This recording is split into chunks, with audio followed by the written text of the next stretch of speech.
जय मसीह की। परमेश्वर आप सबको आशीष दे। पिता का धन्यवाद हो कि हम इस समय उपस्थित हुए हैं।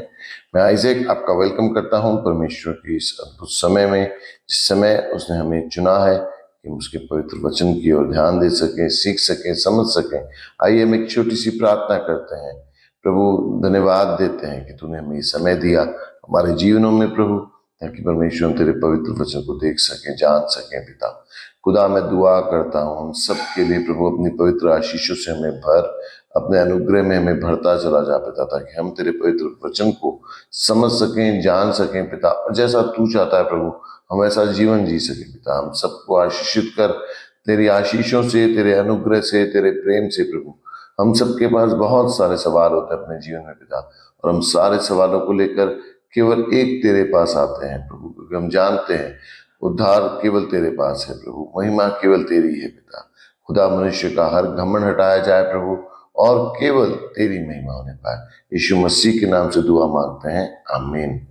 प्रियो, आज जो हम वचन देखने वाले हैं वो है इतिहास की पुस्तक, दूसरा इतिहास 20 अध्याय उसका 15 वचन।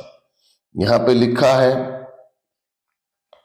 15 में गिरा, तब वह कहने लगा, हे सब यहूदियों, हे यरूशलेम के रहने वालों, हे राजा यहोशापात, तुम सब ध्यान दो। यहोवा तुमसे यूं कहता है, तुम इस बड़ी भीड़ से मत डरो और तुम्हारा मन कच्चा न हो, क्योंकि युद्ध तुम्हारा नहीं परमेश्वर का है। Praise the Lord. परमेश्वर का धन्यवाद हो इस अद्भुत वचन के लिए। ये वचन है जब यहोशापात पे बहुत सारे लोगों ने हमला किया, बहुत सारी समस्याएं यहोशापात के आसपास थी, हर ओर से यहोशापात घिर चुका था, परंतु परमेश्वर का वचन यहोशापात कहता है कि तुम मत डरो, तुम मत डरो, तुम्हारा मन नहीं घबराए। तुम जानते हो तुम्हारे साथ कौन है, तुम जानते हो तुम्हारा परमेश्वर क्या कर सकता है, और ये युद्ध तुम्हारा नहीं परमेश्वर का है। आप जब परमेश्वर के साथ जुड़ गए हैं, जब आप परमेश्वर के साथ चल रहे हैं, जब आप परमेश्वर के पुत्र यीशु मसीह पे भरोसा करते हैं, तो ये युद्ध आपका नहीं है, अब ये परमेश्वर का है। ये परमेश्वर है जो आपके लिए लड़ने को तैयार है। ये परमेश्वर है जो आपको छुटकारा देने के लिए तैयार है। युद्ध परमेश्वर का है। आप अद्भुत परमेश्वर से जुड़ गए हैं। आप सोचिए, आप स्वर्ग का राजा कह रहा है कि युद्ध उसका है। आप मत डरिए, आप बिल्कुल मत घबराइए। यहाँ पे लिखा है, तुम सब ध्यान दो। आप ध्यान दीजिए इस बात पर, आप अपने ध्यान में रखिए इस बात को कि समस्याएं कितनी विकट हो सकती हैं। समस्या ऐसी हो सकती है कि आपको लगता है कि हम नहीं निपट पाएंगे। समस्या ऐसी हो सकती है कि आपको लगता है कि हम कैसे इससे बाहर निकलेंगे, परंतु तुम इस पर ध्यान मत दो कि समस्या क्या है।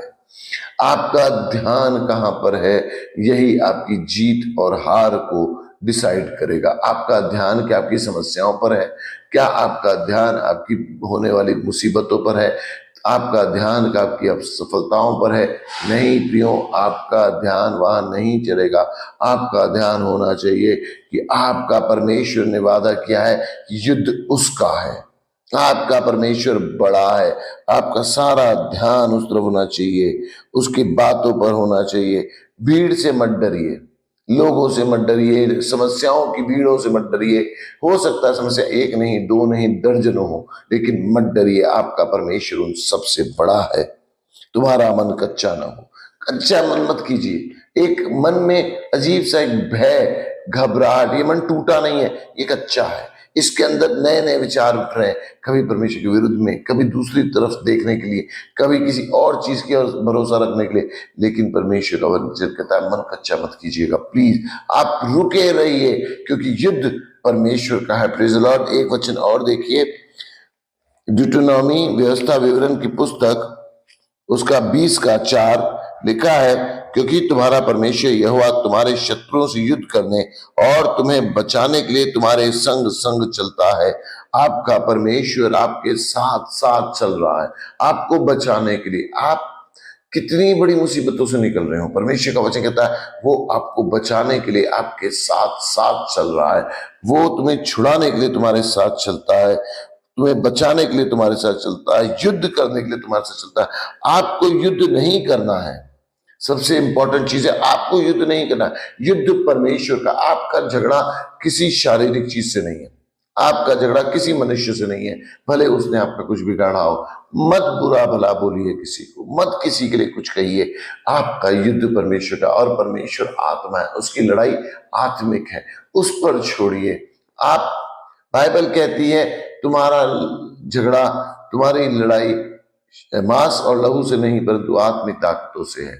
मनुष्य आपका शत्रु नहीं है, मनुष्य को क्षमा कीजिए, वो तो बेचारे जानते ही नहीं वो किसकी शिकार हो रहे हैं, परंतु आप जानते हैं, आप परमेश्वर के लोग हैं, आप जानते हैं इस बात को। तो याद रखिए युद्ध परमेश्वर का है, उसे अपने ढंग से लड़ने दीजिए।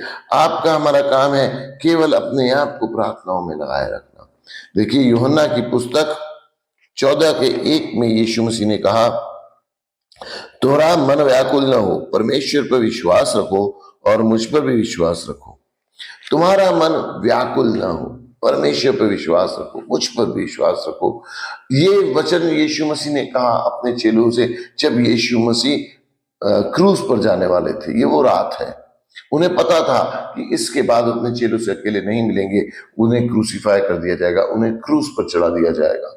इस समय की घटना चेलों के लिए सबसे खतरनाक होने वाली है, एक सबसे भयानक रात है चेलों के लिए, क्योंकि जिस व्यक्ति के साथ, जिस परमेश्वर के साथ वो 3.5 साल तक चल रहे थे, जिससे उन्हें उम्मीद थी कि ये सारे जहान बदल देंगे, ये सब कुछ बदल देंगे, ये सारा राज्य बदल के यहूदियों के राज्य को स्थापित करेंगे, आज वही शरीर क्रूस पे चढ़ा दिया जाएगा। चेलों के लिए बड़ा अजीब सी माहौल होने वाला है।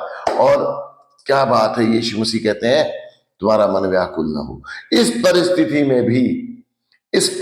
में भी तुम्हारा मन व्याकुल हो। 3.5 साल का एक जो उनका सपना था, 3.5 साल की इच्छा थी, 3.5 साल अपने जीवन के जिस चीज के लिए उन्होंने दिए थे, आज वो क्रूसीफाई हो दिया जाए। पहल क्या दिखाई देगा कि हम हार गए, हमारा समय बेकार हो गया, हमने जो इच्छा रखी थी वो सब बेकार हो गई, हमने जो सोचा था वो नहीं हुआ, हमने जो जो एक उम्मीद बांधी थी कि अब यहूदी उद्धार पाएंगे, अब यहूदी भयानक रोमी राज्य से बाहर आ जाएंगे, आजाद हो जाएंगे, वो सब का सब खत्म हो गया। लेकिन यीशु मसीह ने कहा तुम्हारा मन व्याकुल न हो, परमेश्वर पर विश्वास रखो, मुझ पर भी विश्वास रखो।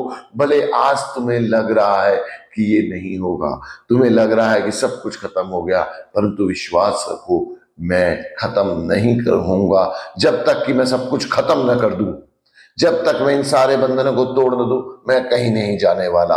और यीशु मसीह ने कहा और करके दिखाया, वो मुर्दों में से जिंदा हुआ।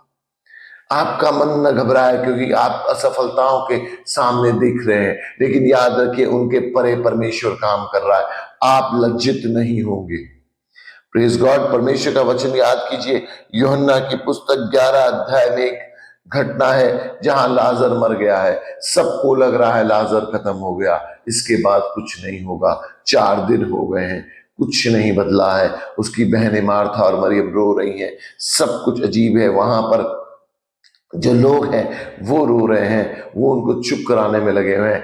पूरी की पूरी भीड़ है वहां पर, और किसी को नहीं लग रहा कि कुछ बदलेगा, कुछ नहीं बदल रहा है। यीशु मसीह वहां बाहर आ रहे हैं, वो आए हैं, बात करते हैं और कब्र के बाहर खड़े हैं।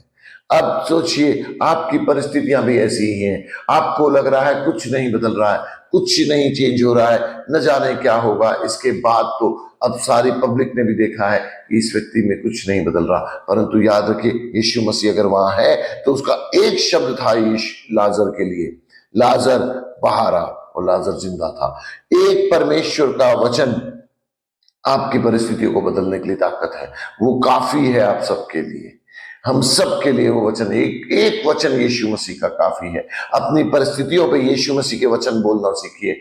ध्यान मत दीजिए आपकी असफलताओं को, ध्यान मत दीजिए आपकी समस्याओं को, परमेश्वर का वचन बोलना सीखिए अपनी परिस्थितियों पर, और विश्वास कीजिए वो जिंदा होंगी, 100% वो आपके लिए जिंदा होंगी, क्योंकि परमेश्वर का वचन ताया हुआ है, वो चोखे सोने की तरह ताया हुआ, वो कभी विफल नहीं होगा। आप अपने जीवन पर उस वचन का प्रभाव देखिए, ध्यान कीजिए कि कौन आपके लिए खड़ा है, कौन कह रहा है कि मैं तेरे लिए लड़ूंगा। आपका परमेश्वर आपके लिए लड़ने को तैयार है, और बाइबल कहती है वो कभी नहीं हारा, वो आज भी वैसा ही है, वो आज भी नहीं हारेगा, और आप जीवन से बढ़कर रहेंगे। धन्यवाद हो प्रभु का इस अद्भुत वचन के लिए जो उसने हमें दिया है। आइए हम सब एक बार फिर से परमेश्वर से प्रार्थना करते हैं कि प्रभु हमें इस वचन के अनुसार जीने का सामर्थ्य दे, हमारी परिस्थितियों के अनुसार नहीं। धन्यवाद हो महान पिता, मैं धन्यवाद देता हूं तेरा कि तूने इस अद्भुत वचन को हमें दिया है ताकि हम प्रभु तेरे साथ जी सके, तेरे प्यार में जी सके, तेरे उस बलवंत हाथ को अपने जीवन में देख सकें जिसके द्वारा तू हमारा छुटकारा करता है। प्रभु हम हमारा सारा ध्यान अपनी चीजों से हटाकर तेरी ओर लगा रहे हैं और जानते हैं छुटकारा तुझसे ही आएगा पिता। धन्यवाद देते सारी दुआ को यीशु मसीह के नाम से मांगते हैं, आमीन। Praise Lord. हम कल फिर मिलेंगे, तब तक जय मसीह की।